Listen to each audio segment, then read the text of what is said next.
Hi everyone, welcome to Suman TV. ప్రస్తుతం మనం కరీంనగర్లోని మెడికవర్ హాస్పిటల్లో అయితే ఉన్నాము.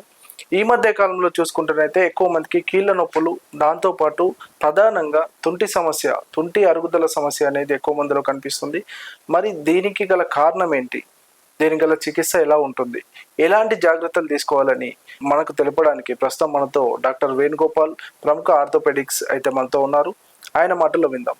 సార్ నమస్తే, వెల్కమ్ టు సుమన్ టీవీ. నమస్తే అండి. యా సార్ ప్రముఖంగా చెప్పుకుంటే ఈ రోజుల్లో యంగ్ ఏజ్ లో కూడా తుంటి కీలు అరుగుదల సమస్య అనేది ఎక్కువ మందిలో కనిపిస్తుంది. ఎందుకంటారు, దీనికి గల కారణం ఏంటి? మామూలుగా అయితే మనకు కీళ్ళ అరుగుదల అనేది ఓల్డ్ ఏజ్ వాళ్ళలో వస్తుంది. ముఖ్యంగా మన ఇండియన్ పాపులేషన్లో అయితే మోకాళ్ళలో అరుగుదల జరుగుతుంది. చాలా తక్కువ మందికి తుంటి కీళ్ళు అరగడం జరుగుతుంది. ఇది only old age related issue ఉంటుంది. కొన్నిసార్లు కొంతమందికి as a part of arthritis, అంటే రొమటాయిడ్ ఆర్థరైటిస్ అవ్వచ్చు. అంటే కొంతమందికి మిగతా కీళ్ళల్లో కూడా ప్రాబ్లం ఉన్న వాళ్ళకి తొందరగా ఏజ్తో సంబంధం లేకుండా మోకాళ్ళు కానీ తుంటి కానీ అరగడం జరిగిపోతుంది. ఓకే. బట్ ఈ మధ్య కాలంలో యంగ్స్టర్స్లో వాళ్ళకి అంటే రొమటాయిడ్ ఆర్థరైటిస్ లాంటి కండిషన్ లేకున్నప్పటికీ తుంటికీల అరుగుదల అనేది ఈ మధ్యలో ఎక్కువ మందిలో చూస్తున్నాం. సో దానికి గల కారణాలు మేబీ రీసెంట్ టైమ్స్లో కరోనా అఫెక్ట్ అయిన తర్వాత చాలా మందికి కరోనాకి ట్రీట్మెంట్లో భాగంగా స్టీరాయిడ్స్ ఇంజెక్షన్ ఇవ్వడం జరిగింది. సో ఆ టైంలో స్టీరాయిడ్ ఇంజెక్షన్ అనేది life saving drug. So but దాని సైడ్ ఎఫెక్ట్ వల్ల కొంతమందికి తీసుకున్న వాళ్ళలో అందరికీ కాకుండా కొంతమందికి ఆ తుంటికీలు అనేది అరిగిపోవడం జరుగుతుంది. సో దానివల్లనే ఈ మధ్యకాలంలో ఎక్కువ మందికి మనం యంగ్స్టర్స్లో చూస్తున్నాం ఈ కండిషన్. ఏవియన్ ఆఫ్ ఫేమర్ అని ఎక్కువ వింటూ ఉంటాం, ఎందుకు వస్తుంది?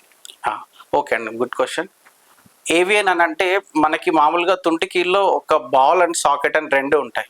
సో ఈ బాల్కి బ్లడ్ సప్లై అనేది చుట్టుపక్కల ఉన్న రక్తనాళాల నుంచి వస్తుంటుంది. బట్ కొన్ని కండిషన్స్లో ఈ రక్త ప్రసరణ అనేది తగ్గిపోతుంటుంది. ఆ ఏ కండిషన్స్ అంటే ఇప్పుడు రీసెంట్ కాలంలో అయితే మనం స్టీరాయిడ్స్ అని చెప్తున్నాం. స్టీరాయిడ్స్ వల్ల రక్త ప్రసరణ తగ్గిపోయే ఛాన్సెస్ ఉన్నాయి.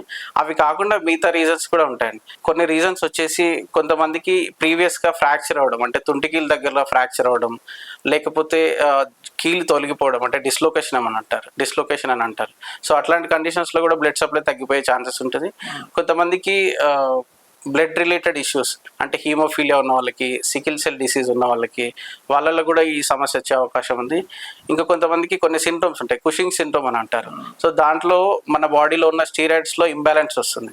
సో అలాంటి వాళ్ళకి కూడా ఇది వచ్చే ఛాన్స్ ఉంది. ఇంకా కొంతమందికి ఆల్కహాలిజం వల్ల కూడా ఇది వచ్చే ఛాన్స్ ఉంది. కానీ మేజర్ కేసెస్లో ఎందుకు వస్తుందో తెలియదు, అంటే ఇడియోపాథిక్ అని అంటారు. సో ఆ కండిషన్స్లో అంటే ఎక్కువ మందికి కారణం లేకుండానే వస్తుంది. ఓకే, దీన్ని ఎలా డయాగ్నోస్ చేస్తారు? సో పేషెంట్స్కి ఈ తుంటికీల్లో నొప్పి రావడం, వాళ్ళ డైలీ యాక్టివిటీస్ చేసుకోవడానికి ఇబ్బంది ఉండడం, అంటే కింద కూర్చోడానికి రాకపోవడం, లేకపోతే ఇండియన్ వాష్రూమ్ యూజ్ చేసుకోవడానికి ఇబ్బంది రావడం, మెట్లు ఎక్కడం దిగడం అవన్నీ ఇబ్బంది రావడం, వాళ్ళ డైలీ యాక్టివిటీస్కి తుంటికీల్లో నొప్పి వచ్చింది అంటే మనం ఒక సస్పిషన్, ఏదో లోపల ఏదో ప్రాబ్లం ఉంది అని అనుకోవచ్చు. అంటే యూజువల్గా మనకు ఏదైనా కీలు కానీ ఎముక ఎప్పుడు నొప్పి వస్తుందో, ఏదైనా దెబ్బ తగలడం లేకపోతే కింద పడడం అలాంటి కండిషన్స్లో నొప్పి వస్తుంది. బట్ వాళ్ళకి రీజన్ లేకుండా, అంటే వాళ్ళకి ముందు పడ్డట్టు కానీ లేకపోతే ఏదైనా తగిలినట్టు కానీ ఏం తెలియకుండా సడన్గా హిప్లో పెయిన్ వస్తుంది అంటే మనం సస్పిషన్, మనకు అనుమానం రావాలి, ఏదో ప్రాబ్లం ఉంది, ఎర్లీగా వెళ్ళి చూపించుకుంటే డాక్టర్ని కలిస్తే కొంచెం తొందరగా డయాగ్నోస్ చేయడానికి వస్తుంది. అంటే మన ప్రివెన్షన్ ఉంటుందా సార్? సర్జరీ కంపల్సరీ కావాలా? యాక్చువల్గా ఈ కండిషన్ మనం మన దగ్గరికి వచ్చినప్పుడు ఎంఆర్ఐ స్కాన్ చేస్తాం. యూజువల్గా ఇనిషియల్ స్టేజెస్లో ఓన్లీ ఎంఆర్ఐ స్కాన్తోనే లోపల ట్రీట్మెంట్ అనేది, డయాగ్నోస్ అనేది జరుగుతుంది. సో ట్రీట్మెంట్ స్టేజ్ని బట్టి మారుతూ ఉంటుంది. సో యాక్చువల్గా దీనికి 4 స్టేజెస్ ఉంటాయి. సో ఎర్లీ స్టేజెస్లో లైఫ్ స్టైల్ మోడిఫికేషన్స్, అంటే మనకి తుంటికీల పైన ఎక్కువ స్ట్రెయిన్ పడకుండా యాక్టివిటీస్ చేంజ్ చేసుకోవడం. రెండోది కొన్ని రకాల మెడికేషన్స్ ఉంటాయి. బట్ ఏవి కూడా ఈ మెడికేషన్ వాడితే కంపల్సరీ తగ్గిపోతుంది అనేది అలాంటి మెడికేషన్ అయితే ప్రస్తుతానికి మొత్తానికి అయితే లేవు. ఓకే. అడ్వాన్స్ స్టేజెస్లో మాత్రం సర్జరీతో మనకు ట్రీట్మెంట్ ఉంటుంది. ఆ సర్జరీస్ కూడా ఓన్లీ 2 రకాల సర్జరీస్ ఉన్నాయి ఇప్పటికైతే. ఒక ఫస్ట్ సర్జరీ వచ్చేసి కోర్ డీకంప్రెషన్ అని అంటారు. సో కోర్ డీకంప్రెషన్ అంటే మనకి ఫీమోరల్ హెడ్ ఉంటుంది కదా, సో దానిలోకి చిన్న హోల్ చేస్తాం. సో హోల్ చేయడం వల్ల దాని లోపల పాత డెడ్ బోన్ అంతా తీసేసి, అంటే డీకంప్రెషన్ అంటారు. సో చేసేస్తే తర్వాత రక్త ప్రసరణ పెరిగే ఛాన్సెస్ ఉన్నాయని ఒక ప్రయత్నం మాత్రమే అది. సో ఇది 100% సక్సెస్ఫుల్ సర్జరీ అయితే కాదు. అది ఎవరికి సక్సెస్ అవుతుంది ఎవరికి కాదనేది మనం ముందే గెస్ చేయలేము. సో ఇనిషియల్ స్టేజెస్ లో వస్తే మాత్రం ఈ చిన్న సర్జరీ కోర్ డీకంప్రెషన్ అని అంటారు. సో దాంతో ట్రీట్మెంట్ అయిపోతుంది. సార్ ఇందాక మనం మాట్లాడుకున్నట్టు కరోనా టైంలో చూసుకుంటే అంటే స్టెరాయిడ్స్ వాడడం వల్ల ఈ సమస్య వస్తుందా? అందరికీ వస్తుందని కాదండి, ఒక్కొక్కరి బాడీ ఒక్కొక్కలాగా స్టీరాయిడ్స్ కి రియాక్ట్ అవుతుంటది. బట్ స్టీరాయిడ్స్ కి ఒక సైడ్ ఎఫెక్ట్ మాత్రం ఏవియన్ ఆఫ్ హిప్ అని చెప్పొచ్చు. ఓకే. సో ఒకవేళ సర్జరీ ఇంకొక మెయిన్ సర్జరీ 100% సక్సెస్ఫుల్ సర్జరీ ఉంది. అదేంటంటే hip replacement, total hip replacement అని అంటారు. సో దీంట్లో ఏంటంటే మనం అరిగిపోయిన కీల్ని బాల్ కానీ కప్ కానీ రెండింటిని చేంజ్ చేసేస్తాం. సో వాళ్ళకి ఫ్యూచర్ లో పెయిన్ రాకుండా ఉంటుంది. సో దాంట్లో వాడే ఇంప్లాంట్స్ కూడా చాలా ఇంపార్టెంట్. ఎందుకంటే యంగ్ పేషెంట్స్ అంటే మేబీ 30-40s లో సర్జరీ చేసుకుంటే యావరేజ్ ఇండియన్ మ్యాన్ ఒక 70-80 years వరకు ఉంటారు. సో మినిమం సర్జరీ చేస్తే ఆ ఇంప్లాంట్స్ అనేవి ఒక 25 to 30 years వచ్చేలాగా ఇంప్లాంట్స్ చూస్ చేసుకోవాలి. సో అలాంటి ఇంప్లాంట్స్ అంటే యూజువల్ గా అన్సిమెంటెడ్ అంటే లోపల సిమెంట్ వేయకుండా అన్సిమెంటెడ్ ఇంప్లాంట్స్ అని ఉంటాయి. అలాంటివి చూస్ చేసుకోవడం బెటర్. అలాగే హెడ్ లో కూడా సెరామిక్ హెడ్ అని ఉంటుంది. సో అదైతే బెటర్ గా ఉంటుంది. ఎందుకంటే లాంజెవిటీ అనేది చాలా ఇంపార్టెంట్. ఎర్లీ ఏజ్ లో సర్జరీ చేసుకుంటున్నారు కాబట్టి మళ్ళీ రీసర్జరీకి వెళ్లకుండా మంచి ఇంప్లాంట్స్ యూజ్ చేస్తే బెటర్ గా ఉంటుంది. Yes sir. యూత్ ముఖ్యంగా ఎలాంటి జాగ్రత్తలు తీసుకోవాలి ఈ ప్రాబ్లం రాకుండా? ఓకే, యాక్చువల్గా ఇది దీంట్లో అవాయిడ్ చేసే అంటే ప్రివెంటబుల్ కాజెస్ అనేది చాలా తక్కువ ఉంటాయి. మోస్ట్ ఆఫ్ ద టైమ్స్ ఎందుకు వస్తుందో తెలియదు. So but only known preventable cause వచ్చేసి ఆల్కహాలిజం. మేబీ అదొకటి మాత్రమే ప్రివెంటబుల్ కాజ్. మిగతా అన్ని కూడా ఇడియోపాథిక్ అంటే ఎందుకు వస్తుందో తెలియదు మనకి. ఓకే.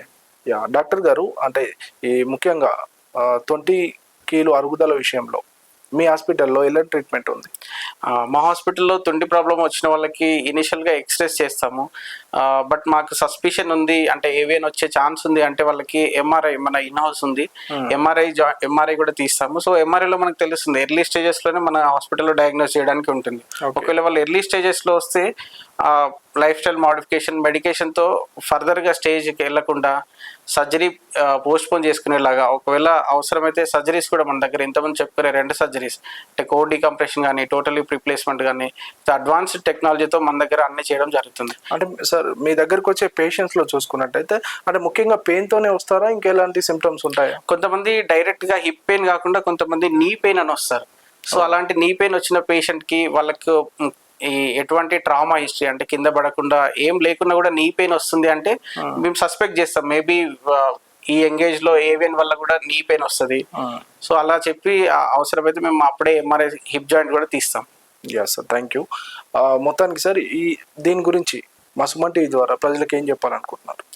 ఏ కండిషన్ కూడా నెగ్లెక్ట్ చేయకుండా ఇనిషియల్ స్టేజెస్లోనే కన్సల్టెంట్ డాక్టర్స్ని సంప్రదిస్తే ఏం అవసరం అవుతుందో అంటే ఫర్దర్ స్టేజ్లోకి వెళ్ళకుండా ఇనిషియల్గానే మనం దాన్ని గుర్తిస్తే మనకు ట్రీట్మెంట్ కూడా తొందరగా అయిపోతుంది, బర్డెన్ పడకుండా ఉంటుంది. అలాగే ఈ ఏవియన్ తుంటి కీళ్ళు అరిగిపోవడం గురించి కాకుండా యూజువల్గా మన బోన్స్ అండ్ జాయింట్స్ అన్ని స్ట్రాంగ్గా ఉండాలంటే మన లైఫ్ స్టైల్లో చేంజెస్ అంటే sedentary life style minimum activity చేయాలి. అంటే పొద్దునే లేచి జాగింగ్ చేయడమో లేకపోతే ఇంట్లో నడవడమో అలాంటి కొన్ని ఫిజికల్ యాక్టివిటీస్ చేసుకోవాలి. లేకపోతే ఓన్లీ సెడెంటరీ లైఫ్ స్టైల్ ఉంటే బోన్స్ అండ్ జాయింట్ అంత స్ట్రాంగ్గా ఉండవు. So physical activity important. రెండోది అడెక్వేట్ న్యూట్రిషన్ అంటే కాల్షియం రిచ్ ఫుడ్స్ న్యాచురల్గా దొరికేవి మనకి పాలు కావచ్చు, ఎగ్ కావచ్చు, లీఫీ వెజిటేబుల్స్ అవ్వచ్చు, లేదా నాన్ వెజ్ అవ్వచ్చు, డ్రై ఫ్రూట్స్, ఇవన్నీ కూడా కాల్షియం రిచ్ సోర్సెస్. వీటన్నిటిని తీసుకుంటూ అలాగే మనకు బాడీలో కాల్షియం అబ్జర్వ్ అవ్వాలంటే విటమిన్ D3 అనేది చాలా కంపల్సరీ. సో విటమిన్ D3 మనకు న్యాచురల్గా డే లైట్లో సన్లైట్లో దొరుకుతుంది. సో సన్లైట్కి కూడా ఎక్స్పోజ్ అవ్వడం ఇవన్నీ చేస్తే కొంచెం మన బోన్స్ అండ్ జాయింట్స్ స్ట్రాంగ్గా ఉంటాయి. సో మనం ఎంత స్ట్రాంగ్గా ఉంటే ఫర్దర్గా అంటే ఎక్కువ రోజులు కీళ్ళ నొప్పులు రాకుండా మనం ప్రివెంట్ చేసుకునే వాళ్ళం అవుతాం. Yes sir, thank you.